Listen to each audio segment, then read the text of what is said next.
Hello everyone, welcome to this video. In this one, I wanted to go over ransomwares and how you can protect yourself from some of the ransomware attacks. And my goal is to give you some introduction to what that is, how it works, and actually give you some examples of ransomware that are very well known that we have seen for the last few years. So the reason I'm doing this, even today when I was looking at the internet, came up with the LockBit 3.0 version of the ransomware.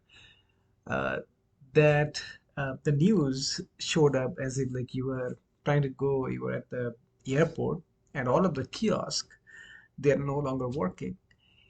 And the LockBit 3.0 that made it to the kiosk, and it has taken control of the system, that data, and nothing is working, and you see a really big line at the airport and you can't do much. So which reminded me about another attack that happened last year. It's the MGM Grand, where it impacted lots of different services, and you're completely locked out of your electronic key card didn't work. So very interesting. So let's see what we're going to cover today.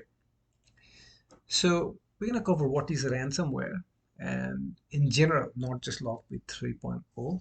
And we're going to talk about how it works, different stages, typically that you will see similar to most ransomwares.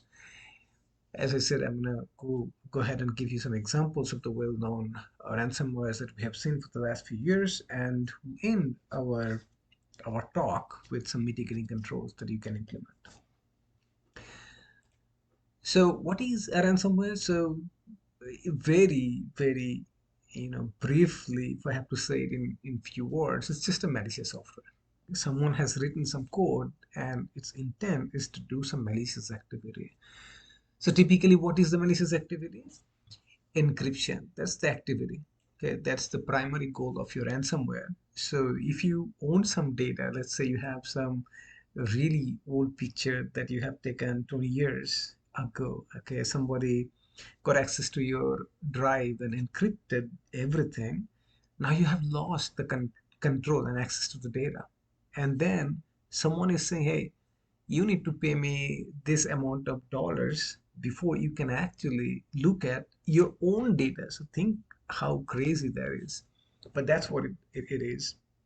Now, recently, what we are seeing in the ransomware world, that it is not only encrypting the data, it is also exfiltrating the data as well. So that we will also talk about and give you some examples, some of the more recent ransomware where we are seeing these capabilities. Okay. So again, what is ransomware? Is just think about any malware really that you get, and unfortunately, it has the capability to encrypt your system, so you lose access to your own data. Okay. So really, what's the motivation? Motivation is the money. So someone, the bad guy, they really want to get paid. Okay, until you pay the ransom, they will not release the keys to open those files or decrypt those files, so that you can go ahead and take a look at the picture that you took 20 years ago, right? So let's go through the stages that we see when you have a malware or a ransomware attack. How do you get this infection? Okay, what's the process? And it's not just for this LockBit. It's pretty much common to any ransomware that you can think of. So the first phase is the initial infection. Okay, so here you may have a vulnerability. It could be unpatched system, something in the network, phishing email. There is some vulnerability that is going to be exploited. Now, how is it going to be exploited?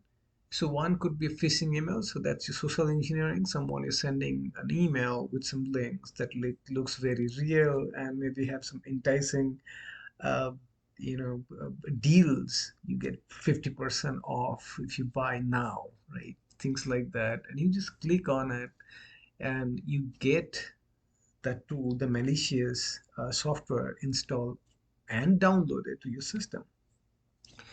There are exploit kits as well, and sometimes the attackers, they would use these kits that will take advantage of vulnerabilities in a software, in a browser, or a network service.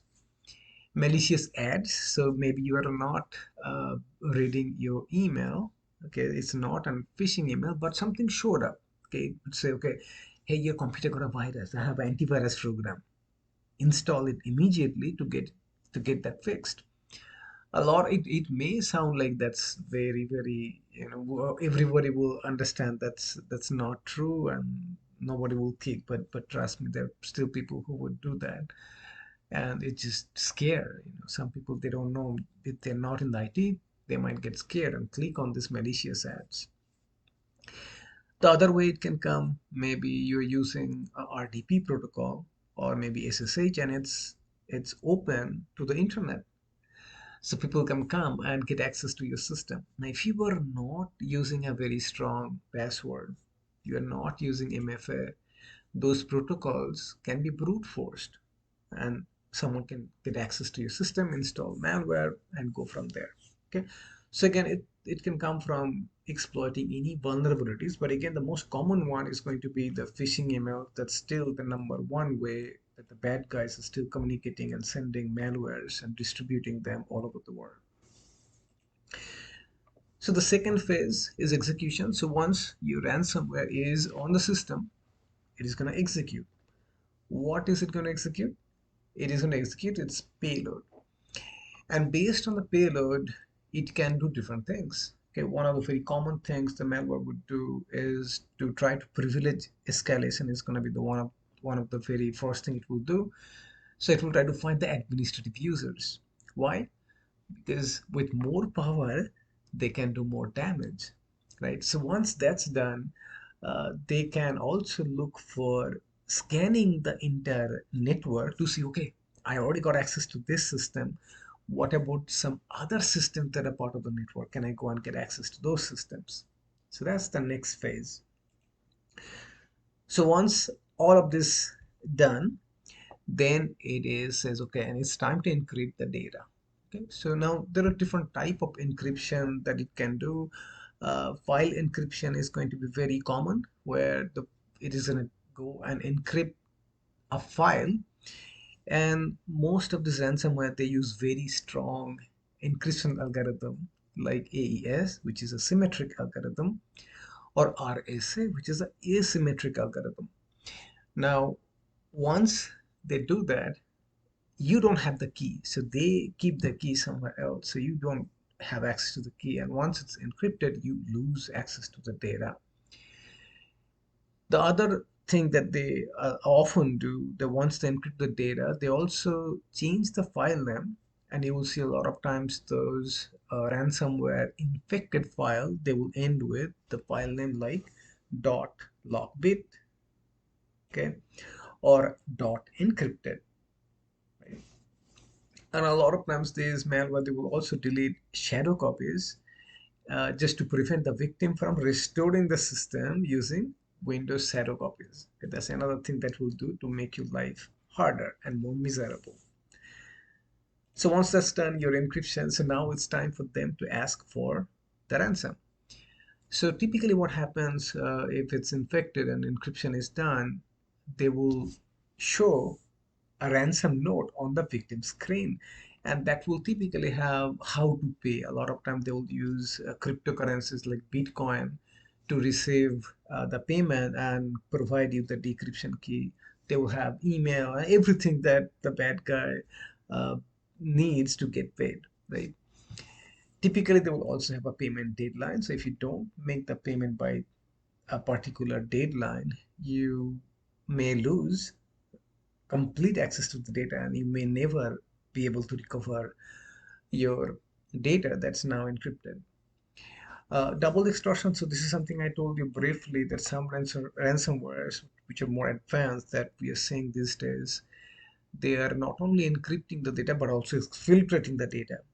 So the benefit of this, now they have the database with them, they can sell it to the dark web, and sometimes they can also threaten. They will say, okay, I have the data and I'm going to release it to the public if you don't pay the ransomware immediately. Okay. So that's the ransom demand. So the fourth And the last step is really going to be the decryption. So here, once paid, they might, okay, again, remember, they might give you the key, and if you're lucky, you'll be able to decrypt the file, right? So there is no guarantee. Uh, a lot of things could go wrong. Okay, sometimes they can give you another tool that you have to run to decrypt the file. That tool may not work properly in your system. Okay, or they may not even give you the key at all, even though you have paid it in full. So in general, it's not recommended that you pay any ransom to the bad guy. Okay. So before we move uh, to the different types of different uh, type of known ransomware that we have seen in recent years, let's look at the variants of ransomware. So there are three different kinds in general. The first one, we call it the locker ransomware. And here it locks the victim out of the devices entirely. So you cannot uh, log into the system at all. So it doesn't encrypt the file. So we call them the locker ransom. It just locks the victim out of the device. The next step of ransomware, we call it a crypto ransomware. Here, the encryption is a major player, right? It's everything is encrypted. And the double extortion ransomware, this is what we talked about earlier as well. Here you are encrypting and also exfiltrating the data, stealing the data. Okay. So let's now look at some of the examples and see which malware or a ransomware may fit into these categories. So I'm going to start with 2013, one of the first ransomware that caused a widespread damage, and it's named CryptoLocker.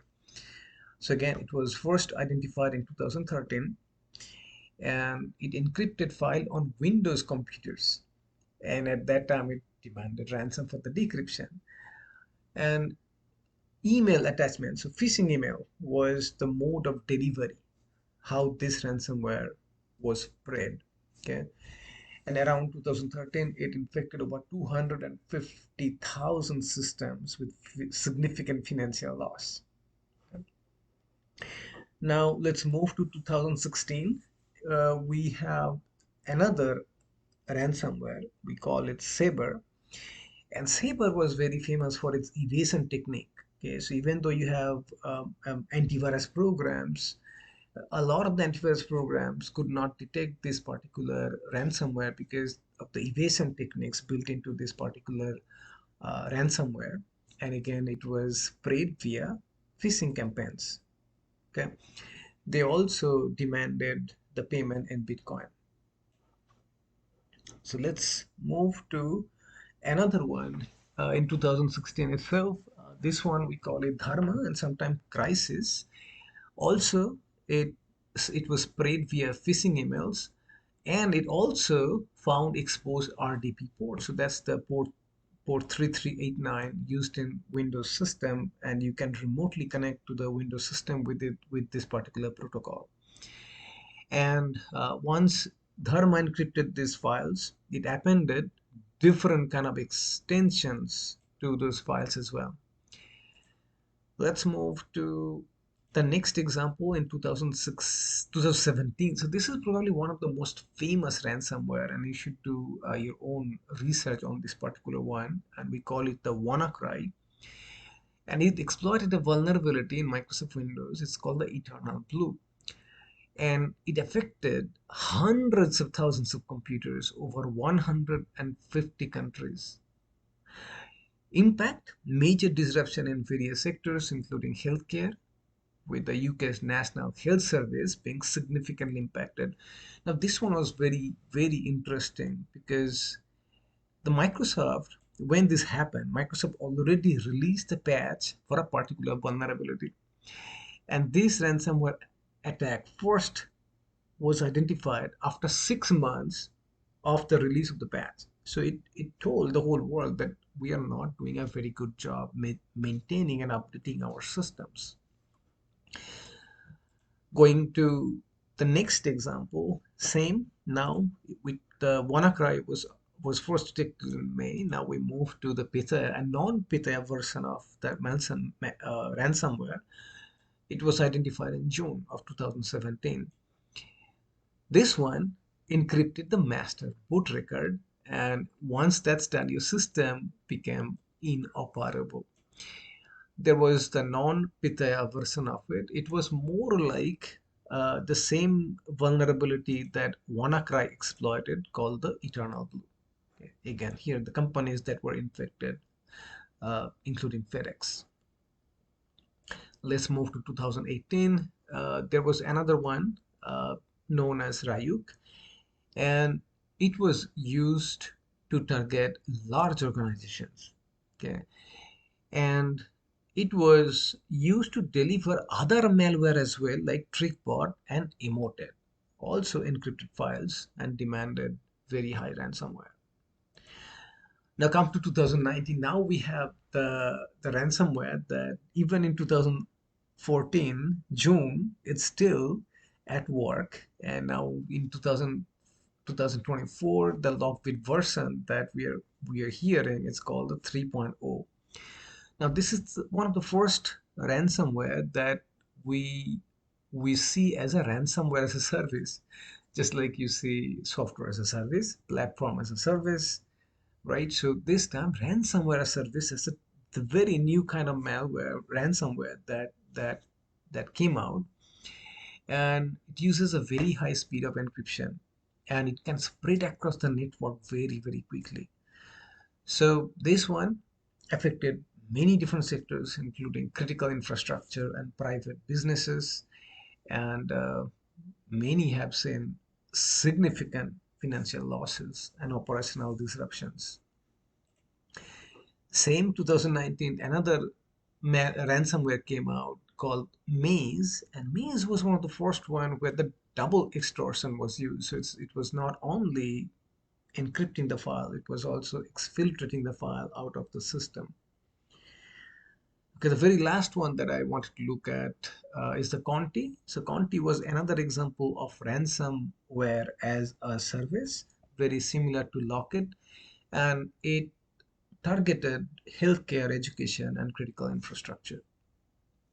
So the question I wanted to ask again, are you flying? Are you going to Las Vegas? Are you going for a vacation?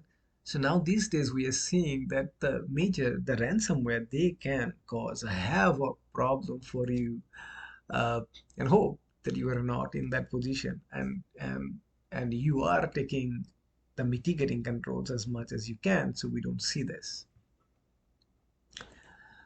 Okay, so LockBit, the ransomware group, uh, recently what we have seen a lot of news that they are targeting high profile organizations, then airlines, and uh, other major systems. Sorry about that. So some recent example in 2024, June of 2024, it was reported that the LockBit attacked the TUI Group, a large German travel and tourism company, and it led to the exfiltration of customer data, causing disruption in the company's operations. Right.